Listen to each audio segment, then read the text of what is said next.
What's up, YouTube? What's up, Roll Tide Nation?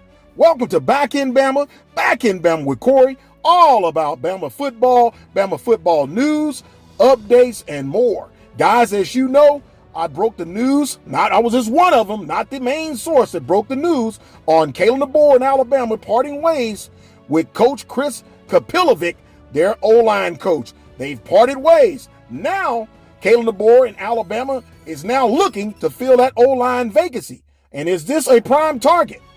And the prime target is Adrian Clem, and again, question mark, because there could be other coaches out there that Alabama could be targeting, but his name has been floating around, and this is coming via On3. Guys, again, welcome to the channel, and I'm not going to take up too much of your time as usual. Now, Alabama's targeting new offensive line coach. USC analyst Adrian Clem has emerged as the prime target to be Alabama's next offensive line coach. Sources tell On3's Chris Lowe and Pete Nakas. Now, here he's the former offensive line coach for Oregon and the New England Patriots. Give me a Roll Tide. This guy has some experience, it sounds like. He spent 2025 season as a defensive analyst with the Trojans. Alabama opted not to bring offensive line coach Chris Kapilovic back for the 2026 season. Kapilovic has spent the past 2 seasons at Alabama, joining the Crimson Tide after Scott Huff left for the Seattle Seahawks. Now, Clem spent 2019 to 2021 as a Pittsburgh Steelers offensive line coach before returning to the college game as a major piece of Dan Lanning's staff.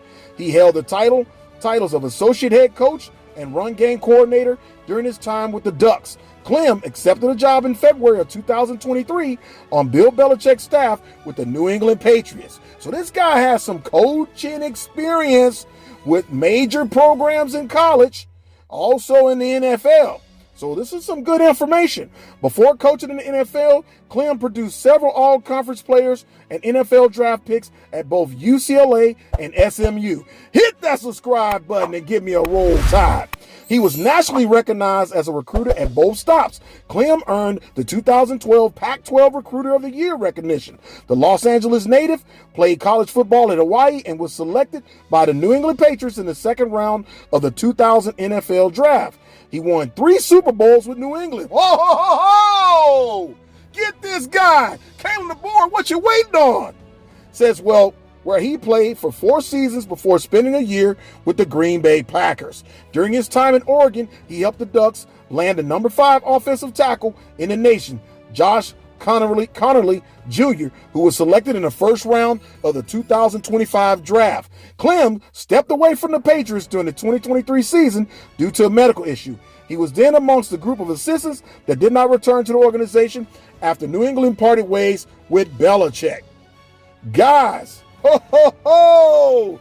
Now, of course, I could take all day long talking about this piece of information. But again, as I said, guys, this is On3 source, okay?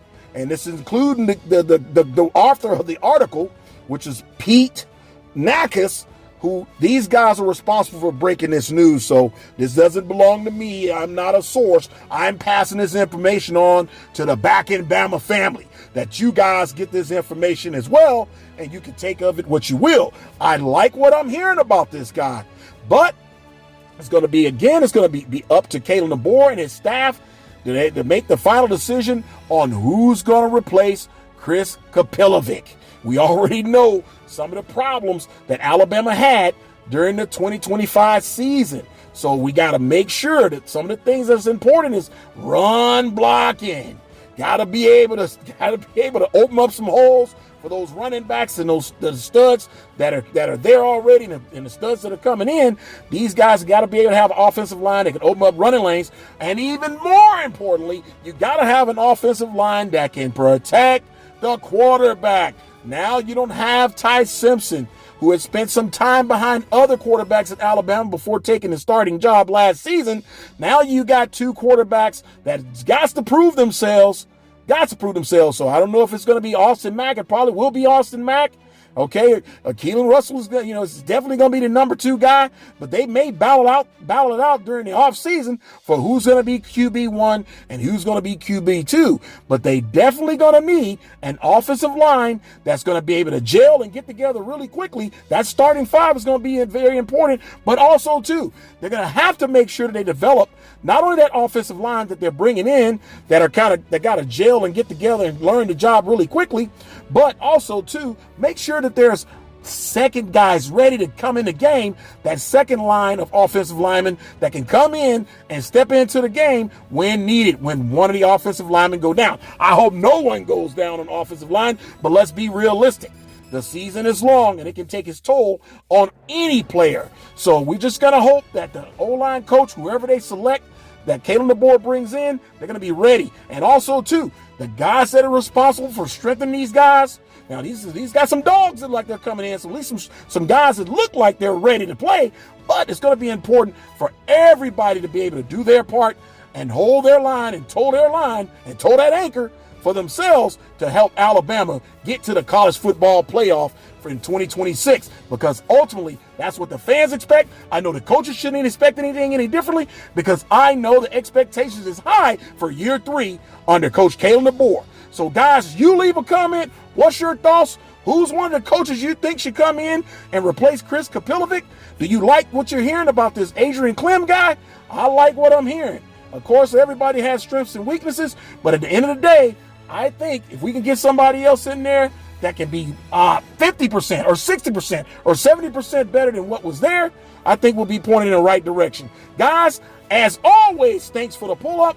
Remember, back in Bama with Corey, all about Bama football for the real lifelong fans just like you. Subscribe to Back in Bama with Corey, all about Bama football. Turn on all notifications and hit that like button.